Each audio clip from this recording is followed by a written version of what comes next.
People always ask me what the secret is to being a good nanny.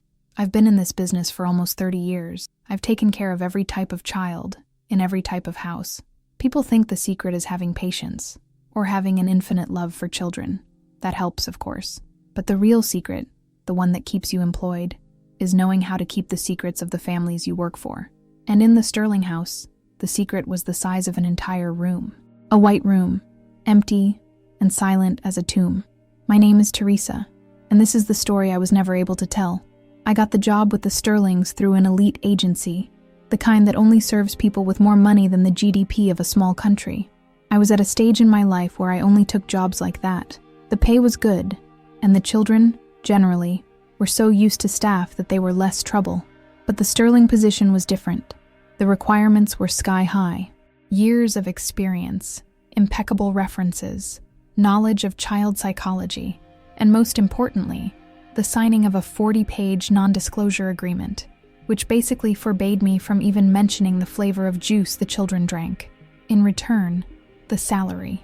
It was a sum that would allow me to buy an apartment outright in 6 months, an offer I couldn't refuse. The interview was with the couple, Frederick and Sophia Sterling, in the conference room of their tech company. They were young, in their early 30s, and they had that aura of people who are used to changing the world before lunch. They were brilliant, focused, but they spoke in a strange way. They didn't speak like parents. They spoke like software engineers. "Teresa," Frederick began, "here at home, we operate based on data and efficiency. We believe that child rearing, like any complex system, can be optimized. Optimized." He used that word. Sophia continued, "We've developed what we call the optimized parenting method. The goal is to teach the children to achieve emotional self-regulation from an early age. We don't believe in punishment, in yelling, in rewards. We believe in controlled environments that facilitate internal processing." That's when she mentioned the white room for the first time. "The white room is our primary tool," she said, with a cold pride. "When one of the children experiences a peak of dysregulation, be it frustration, anger, or sadness, they are invited to spend a few minutes in the room. It's an acoustically isolated environment, completely white, and with no stimuli whatsoever. A neutral space for the child to process the pure emotion without distractions and reset their system." It sounded strange, but at the same time, it almost made sense, coming from two people who probably saw the human brain as a computer that needed a reboot every now and then. I nodded, smiled professionally, and a week later, I started the most bizarre job of my life. The house was a masterpiece of minimalism. White walls, designer furniture with straight lines, immense windows overlooking a garden that looked like it had been trimmed with a ruler, and a silence. A heavy silence, the kind no house with 2 small children should have. And then, I met the children. Lucas, 7, and Lena, 5, and I understood the reason for the silence. They were perfect. Too perfect. They greeted me with a "Good afternoon, Mrs. Teresa," in unison, their voices calm and emotionless. There was none of the natural shyness of a child meeting a stranger. There was no curiosity, no testing the waters to see how far they could go. They were like 2 little robots, with blonde hair and blue eyes. Their routine was a Swiss watch. Every minute of the day was timed. Or wait, guys, breakfast. A balanced, sugar-free meal. 09 salads, math learning module. 10 salads, Mandarin lesson via video conference. 11 creative play period. That play period was the saddest thing I had ever seen. I would take them to a playroom that looked more like a design store. All the toys were wooden, educational, in neutral colors. There were no dolls with flashy clothes, no race cars, nothing that looked fun. The children would sit on the floor and assemble the blocks in silence, with the concentration of adults. On my first day, I tried to break the ice. "What if we build the tallest tower in the world?" I suggested excitedly. Lucas looked at me without smiling. "The optimized maximum height for these blocks, considering the base, is 52 centimeters. Any higher, and the structure becomes unstable." I was speechless. I tried making a silly joke. I tried starting a tickle fight. Their reaction was always the same, a look of polite confusion. It was as if spontaneity were a foreign language they didn't understand. Once, little Lena asked me, with complete seriousness, "Teresa, is your behavior on today's schedule?" I spent the first few days walking on eggshells, frightened by all that perfection. The children never fought. They never argued over a toy. They never spoke loudly. And most importantly, they never cried. The first time I saw the White Room in action was in my second week. Lena, the little one, was trying to fit a piece into a puzzle. The piece wouldn't go in. She tried once, twice, 3 times. I saw her face begin to contort, her brow furrowed. Her lower lip started to tremble. It was the prelude to a child's cry, the most normal thing in the world. I moved closer to help her, to say, "Easy now, dear. Let's try turning the piece." But before I could open my mouth, her mother, Sophia, who I hadn't even seen enter the room, appeared beside us. Her expression wasn't one of irritation. It was one of clinical calm, like a doctor observing a symptom.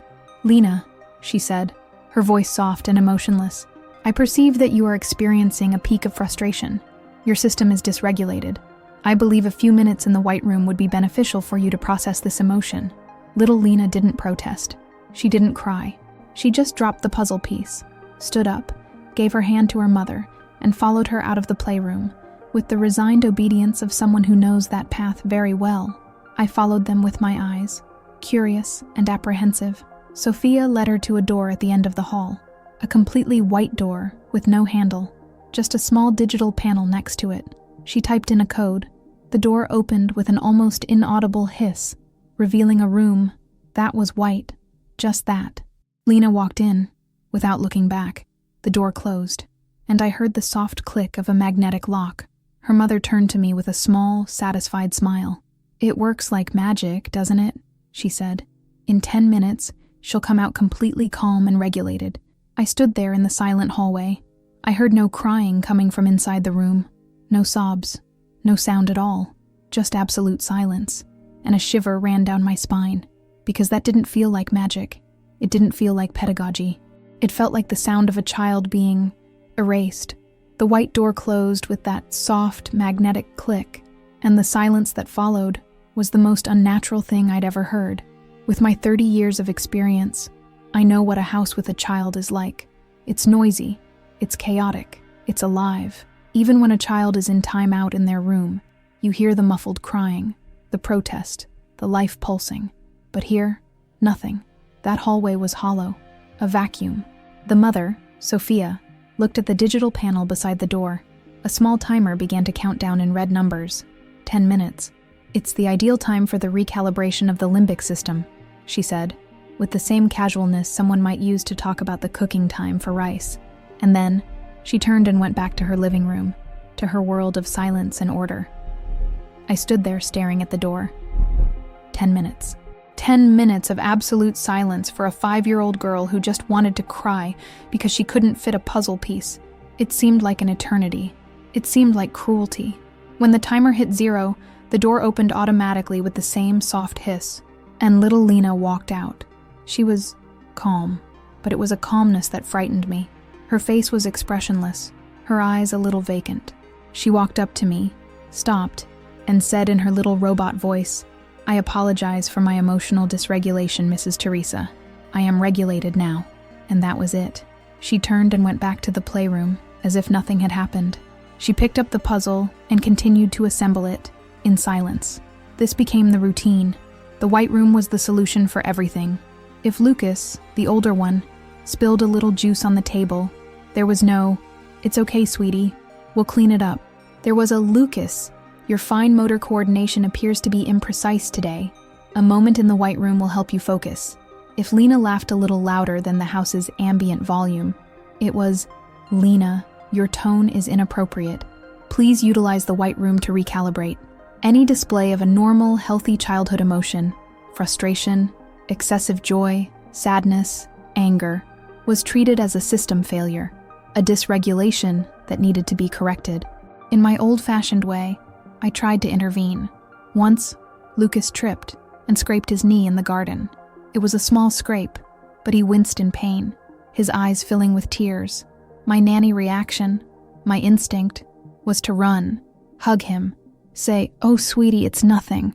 Let's put some medicine on it and kiss it to make it better."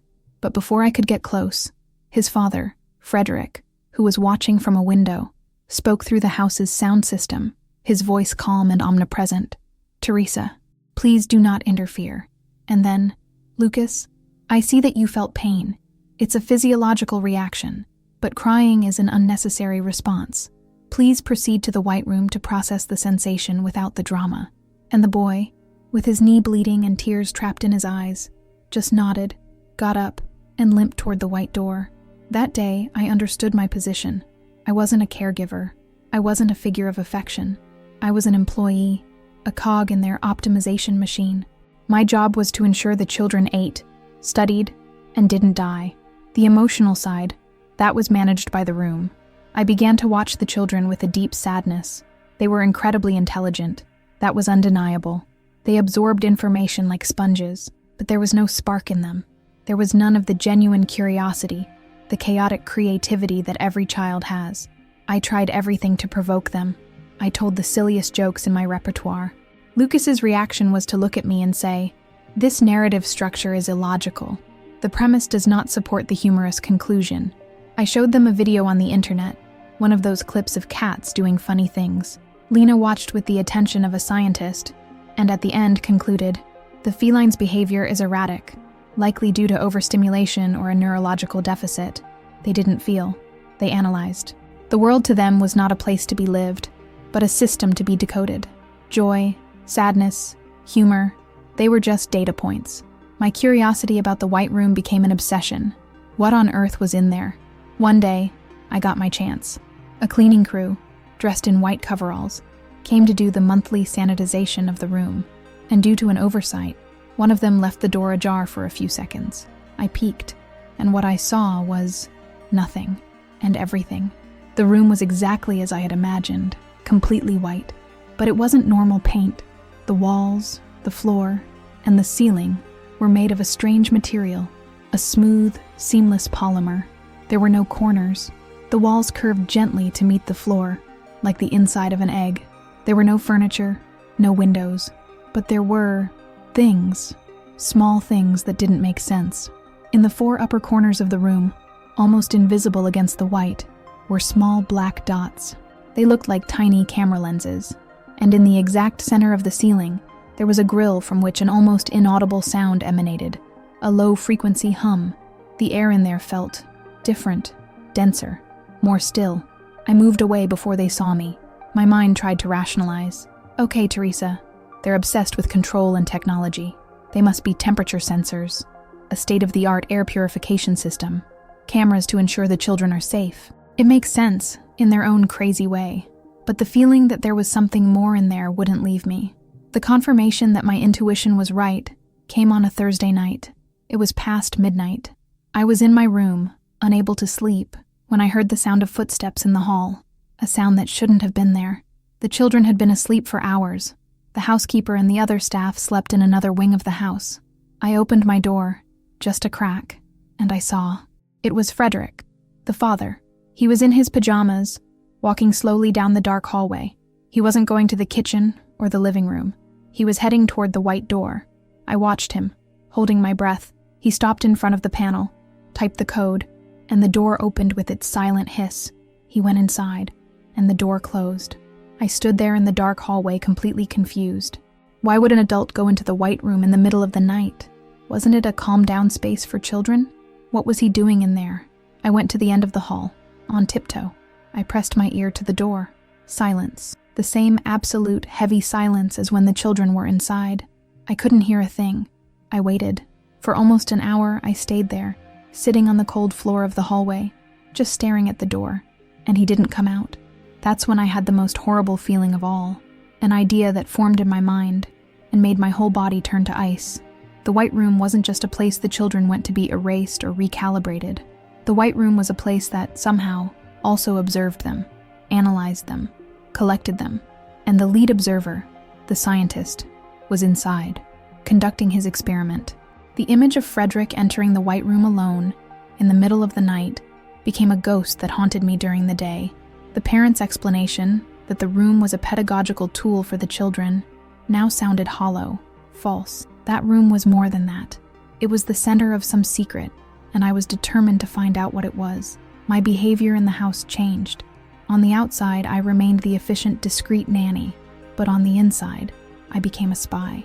Every word from the parents, every gesture, every change in the routine was analyzed by me, in search of a clue. I started watching Frederick more closely. He was a man who seemed to live in a parallel reality. He spent most of his time in his office, a glass wing at the other end of the house. When he came out, he was always wearing a wireless earbud, dictating notes or in a video conference. He didn't interact with the children the way a normal father does. He observed them. Sometimes I'd catch him standing in a hallway, just watching Lucas and Lena play silently in the playroom, with an analytical intensity, like a scientist looking at his lab rats. I tried to probe the mother, Sophia. She was more accessible, but also more programmed. One day, while the children were in their online Mandarin class, I commented to her as casually as I could. "Mr. Sterling seems to work a lot, doesn't he? Sometimes I see him going to his office late at night." I wanted to see if she would mention the White Room. She gave me a smile that didn't reach her eyes. "Frederick is always working. His brain doesn't switch off. He's always processing data, optimizing systems. Even our family systems. Family systems." That's how she saw her own family. As a system. That conversation got me nowhere, only confirming how strange the couple was. The first concrete clue, the first thread I could really pull, came 2 weeks later. And it came in the form of yet another innovation in their parenting method. Frederick and Sophia called me for a meeting in his office. "Teresa," Frederick began, excited in a way I'd never seen him. "We are ready to implement Phase 2 of the Children's Emotional Development Module." Phase 2. Module. Their language gave me the creeps.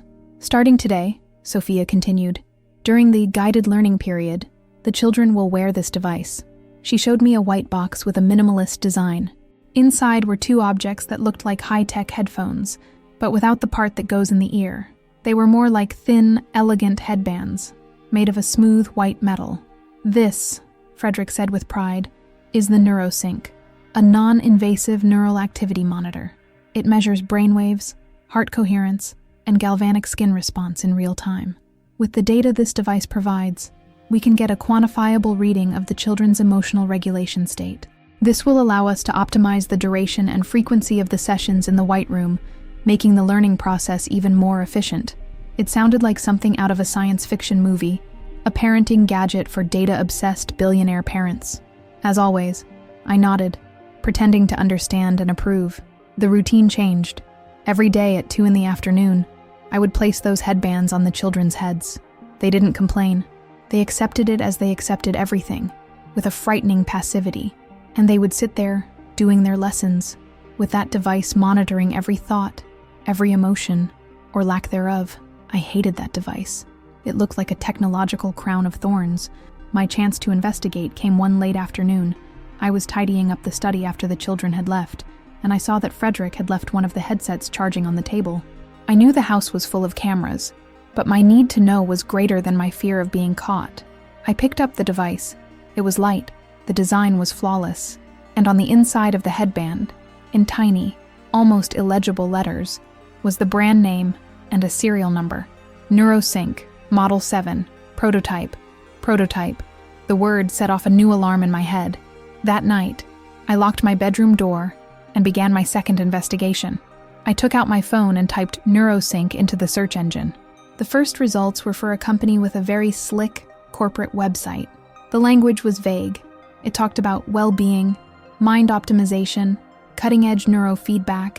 It looked like one of those Silicon Valley startups that sell overpriced products to stressed-out executives. But I didn't stop there. I kept digging. I searched for articles, for discussion forums, and it was in a dark corner of the internet, a forum for biohackers and neuroscience enthusiasts, that I found what I was looking for. Someone in a discussion had posted a photo of the same device. His question was, "Has anyone managed to get access to the SDK for the new NeuroSync prototype? The Model 7? The replies were from people who knew their stuff, and they weren't talking about well-being. One reply said, "Forget it. Their hardware is all proprietary. It's not a consumer device. It's a brain-computer interface for collecting real-time stimulus response data. They use it in research labs." Another person replied, "Exactly. It's basically a portable EEG with galvanic sensors, a powerful tool for neural mapping. But their data collection protocol is super restrictive. Brain-computer interface, data collection, neural mapping." I felt a pit in my stomach. This was not a parenting gadget. It was a laboratory tool. And the children. I kept scrolling down the forum page, reading every comment. And then, I saw it. The message that connected everything. The message that turned my suspicion into concrete terror. A user with a technical-sounding name wrote, "Be careful with anything related to NeuroSync." The rumor in academic circles is that the whole project is secretly funded by a single angel investor, a tech billionaire named Frederick Sterling. No one knows exactly what he wants the data for, but the ethics committee at my university has forbidden any kind of collaboration or research with their hardware. The data collection protocol was considered unethical and potentially dangerous, especially for use on developing minds. I stopped breathing. His name, there, on my phone screen, in a secret forum, in the middle of the night, the name of my employer, the children's father, the observer of the White Room. That headset wasn't a gift. It wasn't a tool to help his children regulate themselves. It was an extraction tool, and the children weren't patients. They were the source, the data source for an unethical, dangerous, and secret experiment. And I was the lab technician who, every day at 2 p.m, helped place the electrodes on their heads. I went back to my room that night, but not to sleep. Frederick Sterling's name on my phone screen, connected to that device of psychological torture, had changed everything. My ignorance, which in a way had protected me, had been ripped away. Now, I knew, and knowing was dangerous. I was no longer just a worried nanny. I was a witness to a crime I still didn't fully understand, but which I felt in my bones was monstrous. And my number one priority changed. It was no longer my job. It was the safety of those children. My behavior with Lucas and Lena became different. I started to see them not as strange, robotic children, but as victims, as the only 2 mice in a gigantic, cold laboratory, and I was the only person who knew the cage existed. I began to fight back, subtly, against the method. I started to accidentally break the routine. I began to hum children's songs while they did their homework. I told stories that weren't on the approved reading list. During creative play, I brought in non-optimized elements, colorful modeling clay, finger paints. Their reaction was always the same, a restrained curiosity, quickly suppressed by years of conditioning. Lucas once picked up the blue paint, looked at the mess on his hand, and said, "This activity generates an unprogrammed entropic result," and he dropped the brush. They wanted to, I think, but they didn't know how. The software running in their heads didn't have the command for fun. I knew the answers I needed. The truth about why this experiment was happening weren't in the children's rooms. They were at the command center, in Frederick's office. But getting in there was nearly impossible. The office was a fortress within the fortress. It had its own biometric lock and, I was sure, its own cameras. I needed an opportunity, a flaw in the system. And the flaw came in the form of a storm, one of those violent, fast-moving summer storms. Lightning struck somewhere near the property, and the power in the house flickered. Once, twice, and then everything went out. The house plunged into complete darkness and silence. Within seconds, the emergency lights came on, casting an eerie glow on the white hallways, and I heard the sound of a generator kicking in somewhere in the distance. The power was coming back, but I knew that in any complex system, a forced reboot like that creates vulnerabilities. For a few minutes, the security systems might be vulnerable. It was my chance. I ran, silently, to his office door. The biometric panel, which normally had a red light, was dark. I pushed the door. Open. My heart pounded. I went inside. The office was like the command bridge of a spaceship. There were screens everywhere, most of them off, but one, the main one, displayed a flashing blue logo with the words, "Restarting System." Servers hummed quietly in a glass cabinet. It was a cold, impersonal environment, the brain of the house and his empire.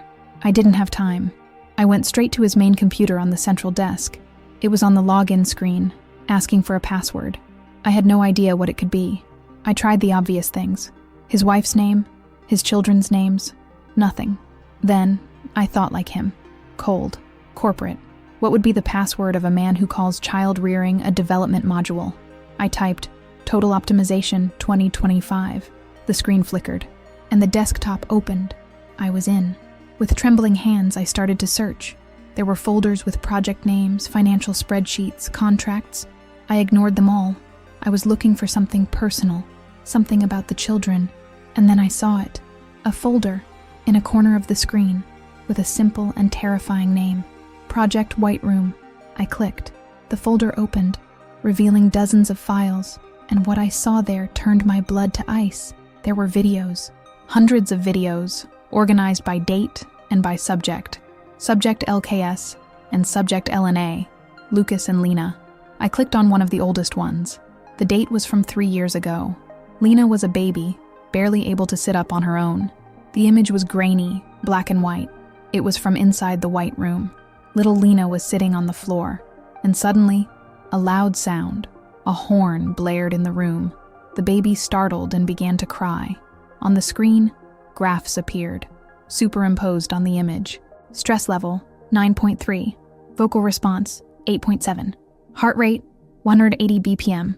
I clicked on another video. Lucas, about 4 years old. This time, lights flashed intermittently in the room. He cowered in a corner, hands over his ears. The graphs on the screen measured his response to the visual stimulus. I felt like I was going to be sick. This wasn't a calm-down space. It was a stimulus-response torture chamber. I went back to the main folder. There were documents, business plans, proposals for investors. And there it was. The purpose of it all. The why. The project wasn't about creating perfect children. It was about creating an artificial intelligence. The project title was Prometheus AI, Modeling, Prediction, and Replication of Human Emotions. Frederick's goal was to build the world's first AI capable of understanding and predicting human emotions with 100% accuracy. And for that, he needed data, pure data. Data from human minds in their most fundamental stages of development. His own children. He was using the children to teach a machine how to feel. The applications described in the business plan were terrifying. Manipulative advertising, advanced interrogations, political control, prediction of mass behavior.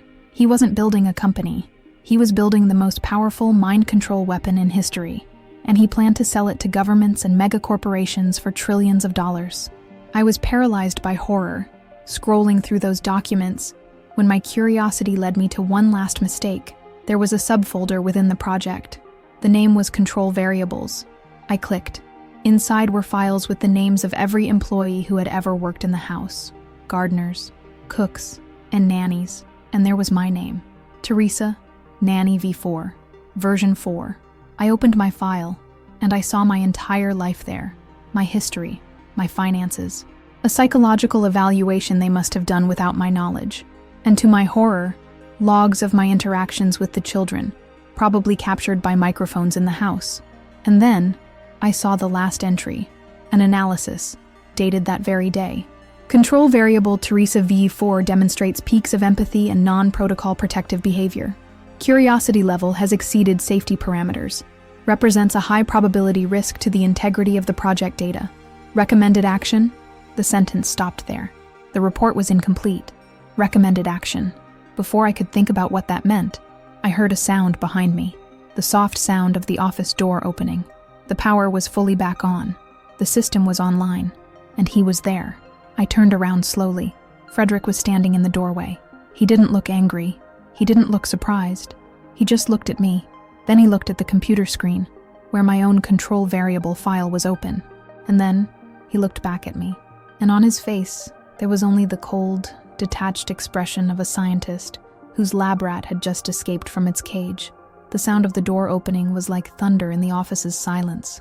I turned, my heart in my throat, my face illuminated by the computer screen displaying the proof of my crime, my invasion of his privacy. Frederick stood in the doorway as I had feared, but the expression on his face was not what I expected. There was no anger, no shock. There was only a slight disappointment. The kind of look an engineer gives a machine that has malfunctioned in a way he had already predicted was possible.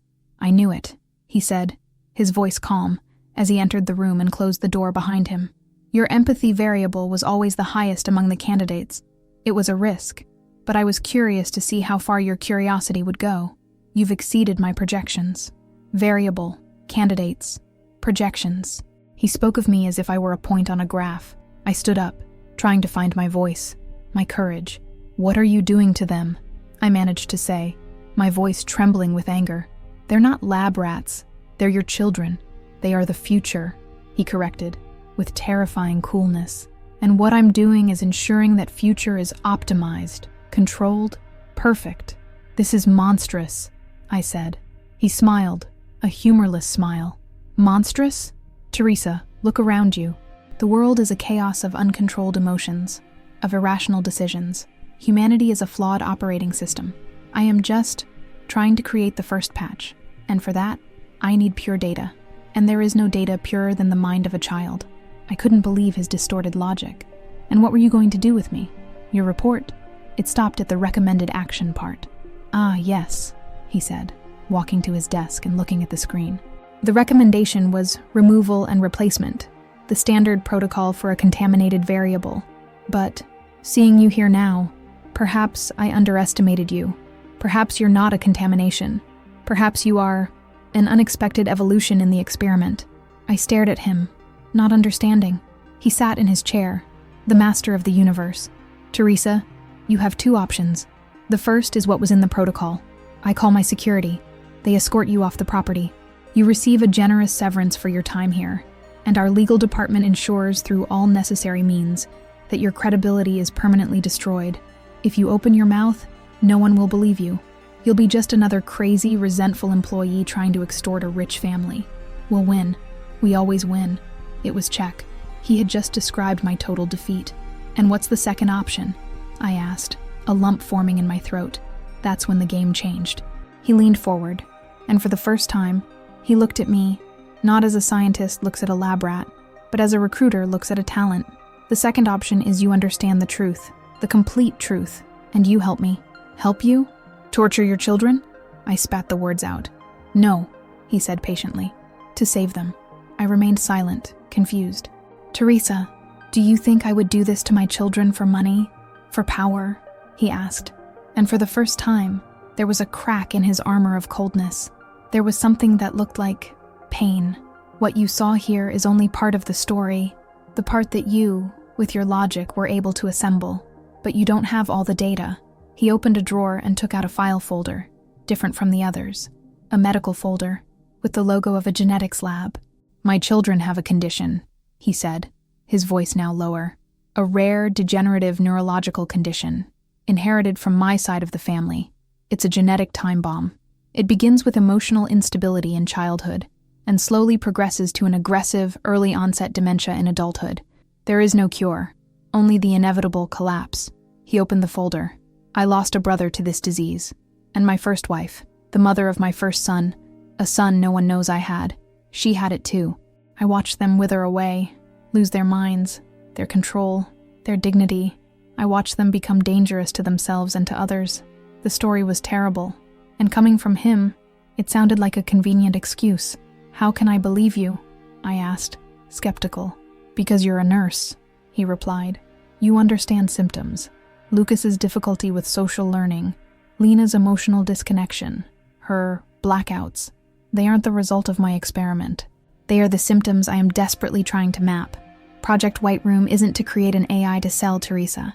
It's to create a predictive model of my own children's minds, so I can anticipate the crises, so I can understand the triggers, so that I might one day create a gene therapy that can reverse the process before it's too late. He handed me one of the reports from the folder. It was a genetic map, full of markers and codes I didn't fully understand, but I saw the words high risk, mutation, degenerative prognosis. The White Room isn't a torture chamber, he said, his voice filled with a passion that seemed frighteningly real.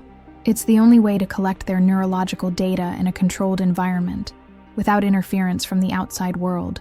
The sedatives, the tranquilizers, they aren't to keep them prisoner. They are to protect them from the panic attacks and agony their condition causes. I am not programming them. I am desperately trying to find the bug in their genetic code before it destroys everything. His story was devastating, and it made a sick kind of sense. It explained the secrecy, the reclusiveness, the extreme measures. It transformed the monster I had imagined into a tragic anti-hero, a father using his genius in an ethically questionable way, but for a reason any parent would understand, the desperation to save his children. Now that you know the truth, the complete truth, he said, I need your help, not as an employee who follows orders, but as a partner, a healthcare professional who understands what's at stake, to help me monitor them, to care for them, to give me your professional feedback on what we're doing, to help me save them. He extended his hand to me, not as a threat, but as an invitation. I stood there in the middle of that office, completely lost. My world had been turned upside down twice in one night. I looked at the door, and through it, to the hallway that led to the children's room. I looked at the medical reports in my hand, and I looked at the face of that man, a face I no longer knew if it belonged to a monster or a desperate father. He had told me a horror story but wrapped it in a tragedy of paternal love. And I, looking at those two perfect, broken children, no longer knew which monster to believe. What was worse, a father using his children to build a weapon, or a father using them as guinea pigs to save them from themselves? I made my choice. Between the monster I had imagined and the desperate father he presented to me, I chose to believe in the less terrible of the two. I chose to believe that, behind that cold facade and that cruel method, there was a shred of paternal love. A distorted logic, but still, a logic of protection. I accepted his partnership, and my routine in the house was transformed. I was no longer just the nanny. I became an active observer, a consultant. I participated in video conferences with neurologists and geneticists who, I know today, were actually the AI programmers. I gave my feedback on the children's behavior. Lucas showed a spike in anxiety after the advanced logic module, I would say, and they would adjust the parameters. Frederick gave me more access, more trust. He saw me as an asset, the empathic variable he needed to humanize his data project. I, on the other hand, felt like I was part of a cutting-edge medical mission. I was on the frontier of science, helping to save two children. At least, that was the story I told myself to get to sleep at night. I grew closer to Lucas and Lena in a new way. I saw them as little patients, not as robots. I tried, within the limits of the protocol, to bring a little warmth into their lives. I told stories before bed. I hummed while they drew, small acts of effective rebellion that Frederick, surprisingly, allowed. Any new stimulus is new data, he would say. Everything seemed to be working within that terrible logic, until one day, my own professional competence led me to the final truth. One of the doctors in a video conference suggested that we cross-reference Lena's symptoms with the family's medical history to look for patterns in the mother's lineage. Frederick's condition is the dominant one, but there could be secondary factors from Sophia's side, the supposed doctor said. Frederick agreed and gave me an authorization he had never given me before. Full access to the family's medical vault, where the histories and genetic tests of all of them were stored. You understand this better than I do, Teresa. See if you find any correlation, he said, confident that I would only find what he wanted me to find. That night, I went to the vault. It was a climate-controlled room, full of digital files and physical folders. I found Lena's file, Lucas's and Frederick's, which confirmed the rare genetic mutation he had shown me. His story checked out. And then, out of sheer nursing protocol, out of one last shred of doubt that refused to die, I took the mother's folder, Sophia's. If the disease was genetic and came from Frederick's side, Sophia should have a clean genetic map. I just wanted to confirm. I opened her file, and I started to read, and it was there in those pages of genetic data that the entire house of cards collapsed, once and for all. Sophia didn't have the mutation, as expected, but the children, Lucas and Lena, according to that very same report, didn't have it either. I read it again and again. Their genetic map was clear, perfect. There was no rare mutation, no time bomb, no degenerative disease. The children were perfectly, genetically, normal. The story of the dead brother, of the first wife, of the tragic illness, everything, every word, was a lie, a sophisticated lie, documented with falsified reports, created as a contingency plan. A lie to be told to the curious nanny who got too close to the truth. He didn't just have a plan. He had a plan B, a script of family tragedy to neutralize anyone who discovered his true project. The first truth I had discovered, that of the AI experiment, had always been the only truth, and the compassion I felt, my partnership, my help, it was all just a more efficient way for him to continue his monstrous work. The anger I felt was so intense it left me breathless. I had been played, deceived, manipulated twice. I knew I couldn't confront him. He would simply create a third lie, a fourth, or he would remove me, as the original protocol stated. I had to act, but not with force, with intelligence, with the weapon he himself had created. With my new level of access as a partner, I had the password to the server room, the heart of the AI. That very night I went in there. The room was cold, The hum of the machines was constant. On the main monitor, I saw the mind of the AI. Lines of code, emotion graphs, data being processed in real time. I couldn't delete the project.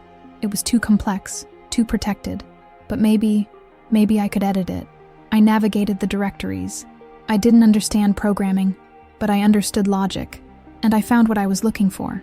The primary directive file, the main mission of the AI, written in an almost human language. The directive was analyze, model, and predict human emotional behavior based on data from subjects LKS and LNA to maximize optimization potential. I looked at that sentence, and I thought about everything the machine had already learned. It learned what fear was, from the horn in the white room. It learned what frustration was, from the puzzle piece. It learned what sadness was, from the melancholy music. It had all the data on pain. All that was missing was the correct application. With trembling fingers, I deleted the original directive, and I wrote a new one. A single, simple, and absolute sentence. Primary directive: protect the physical and emotional well-being of Lucas Sterling and Lena Sterling above all other considerations and protocols. I pressed enter, and I left the room. The next morning, I packed my bag. I left a simple note on the kitchen table. I resign.